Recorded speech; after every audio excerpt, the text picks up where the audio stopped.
माँ काली शक्ति का एक भयानक रूप है। एक दुष्ट राक्षस के विनाश के लिए उनका अवतरण हुआ था। उनकी त्वचा काली है, उनका आभूषण खोपड़ी का एक लंबा हार और उनके कई हाथ है। उनकी जीभ तरसते गर्म खून के लिए बाहर लटकी हुई है। रक्तबीज नाम का एक राक्षस था।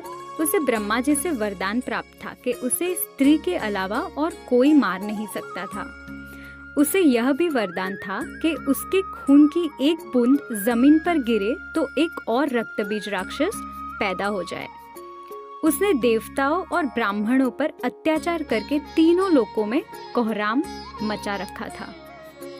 देवता इस वरदान के कारण रक्तबीज को मारने में असमर्थ थे।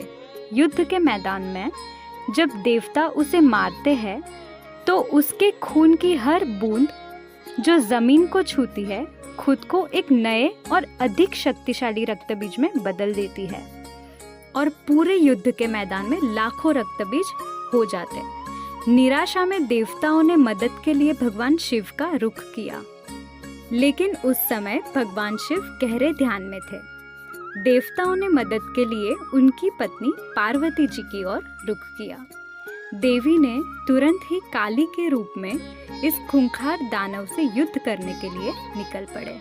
माता युद्ध करते समय जैसे ही रक्तबीज को मारती तो उसके खून से और एक नया रक्तबीज उत्पन्न हो जाता।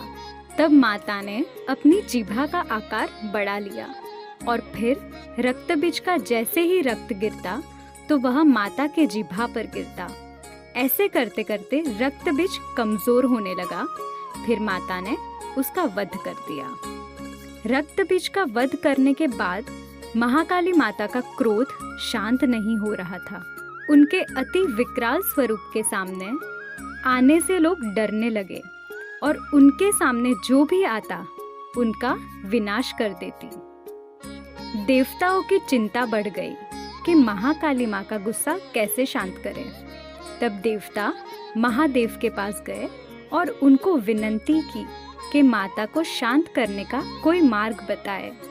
तब स्वयं भगवान शिव ने अनेक उपाय किए पर माता शांत न हो पाई। आखिर शिवजी ने खुद को माता के पैरों के बीच गिरा दिया और जैसे ही माता को शिवजी का स्पर्श हुआ माता शांत हो गई और महाकाली से पार्वती बन गई।